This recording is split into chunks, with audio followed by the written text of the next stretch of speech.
In today's video, I will introduce to you to what I think is the most criminally underrated and unnoticed indie game that I would put right up top with all the best hidden indie gems of all time. The game I'm talking about is called Horace. It's very hard to describe exactly what this game is because it features everything from platforming, Metroidvania, racing, FPS, minigames, point and click, puzzles, stealth missions, and so much more, all packed in an extremely rich and beautifully crafted story. I had played this game over 2 years ago, and still to this day, it's stuck into my mind, and that's how much fun it was. The fact that I can still remember it after all this time and playing so many games, especially during COVID, really makes me realize just how this game stood above all the other indie games I've played. Horace is a game that plays like Celeste, mixed with your favorite Metroidvanias. In this game, you play as a robot named Horace, in which you start your adventure being assembled and shipped to a house owned by a very rich family. I really want to avoid spoilers since the story is absolutely awesome, and watching Horace grow, if a robot can even grow, and become more human as the game progresses is absolutely beautiful. I'll say it has very heart-wrenching moments, and it's kind of funny because it's just a platforming game, it's like a pixel art game, but it's actually really beautiful, and I tend to not be very, how should we say, serious ever. And if you watch the channel or listen to me, usually I take things extremely sarcastic, but this one was really, it took me off guard. And it was something that I haven't really seen in too many games. It was really well crafted.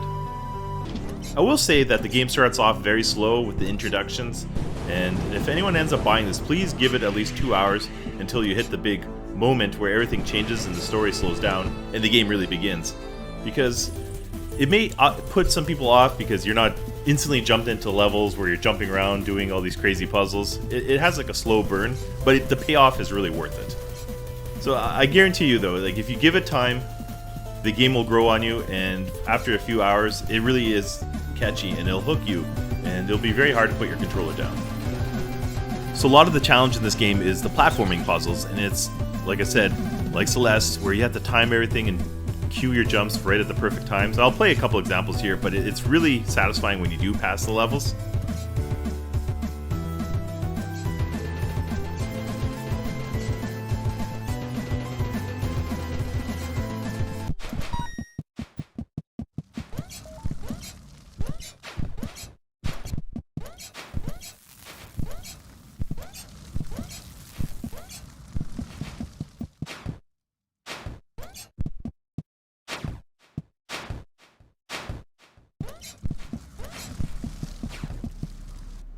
Horace himself has a very deadpan personality and is very endearing. I found the writing to be really sharp, and they did a really good job of balancing Horace from being naive and almost childlike without it being cringy and, eye-rolling. So a lot of these games, it's just really hokey or sappy. This one has really sharp writing. I didn't want to skip any of the text or any of the story scenes. I actually listened to it or paid attention to it. But I realized it was the only way I'd be able to get in. So I took off my suit and made my face blank. Blanker, said Mr. Sitton. Blanker with an ER, said Mr. Silton again. Well, I suppose that'll have to do. This is one of those games that I caught myself where I started playing and then lost track of time, and then next thing you know it's 3 a.m.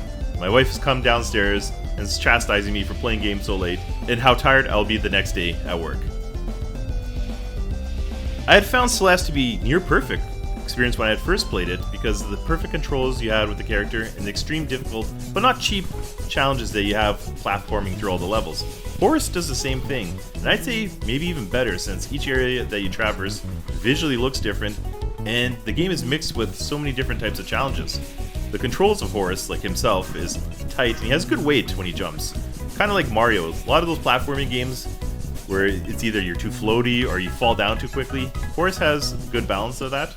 As I said earlier, it is a Metroidvania, and as you progress and unlock more abilities, the game keeps throwing new and fresh but still very difficult challenges. The game never lets up, and at times I swore so much at the screen it felt like I had Tourette's or something. But after beating the challenge or the puzzle, it is really rewarding. So I found it very fair. A lot of those games is just cheap and they just add unnecessary difficulty. This game really does reward your skills, and I didn't find it cheap at all. What really keeps this game fresh is that they mix in so many random genres into the game, like mid-game, for just small little bursts.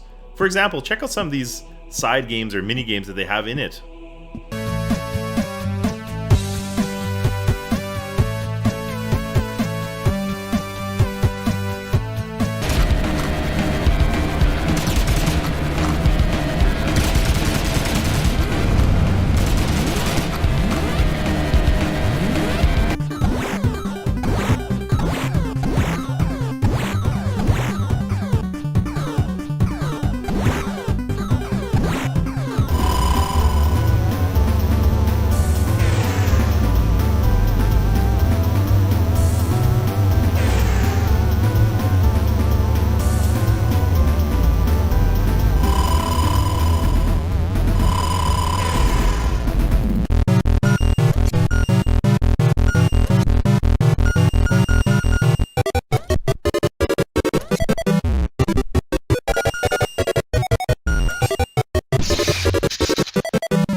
It really does keep the game fresh and so unique, and all these mini games or side quests all control and play perfectly. The puzzles themselves in the game are really clever, and the pacing outside of the, just the beginning where you're introduced to the characters is good and fun. Like, it really does mix it up a lot, and you never know how the game will play or what will happen next, even up until the very end. Visually, this game looks nice with its pixel art. The humans do have a bit more detail than a typical pixel art game, and everything ran smoothly, and the game has a clean art style that varies, like all the levels and different parts of the building, or the world I'll say, I don't want to spoil. It looks really unique and different. I find that sometimes games like Celeste or Super Meat Boy, all the rooms kind of blend in together because everything's just the same, as just the same assets are used but just in different locations. This game is the opposite. It has a lot of different unique art in it, so it always seems fresh. Every different part of the game feels and looks different from each other, so it is really impressive. The audio is good. I wouldn't say it has memorable chip tunes or music, but the voice acting, like Horace himself with his deadpan personality, is really well done.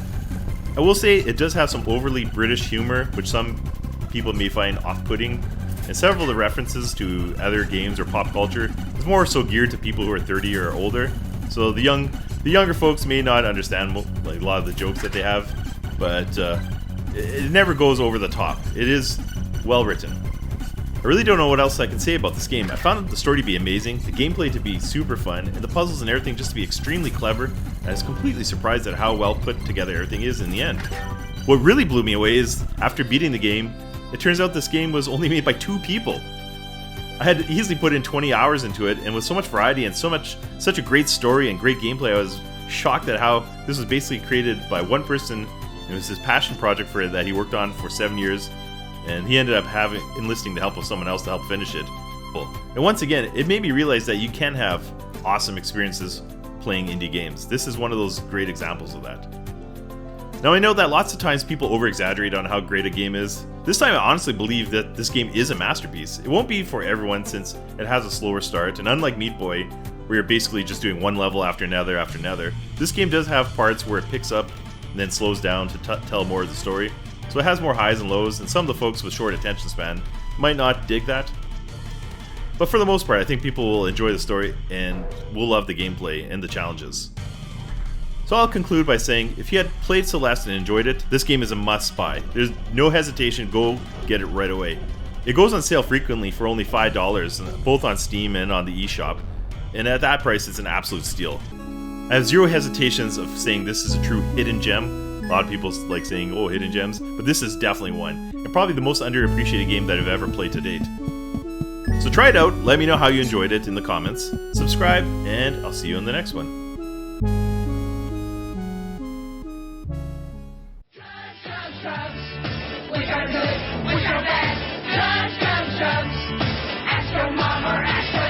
Drink a little water, take the doctor's pill. Drugs can make you better when you're feeling ill. Drugs, drugs, drugs. What you do? What you bad? Drugs, drugs, drugs.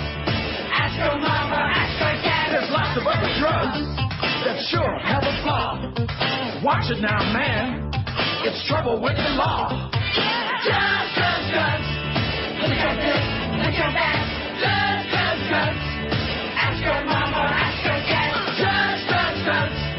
What you do? What you bad? Drugs, drugs, drugs. Ask your mama.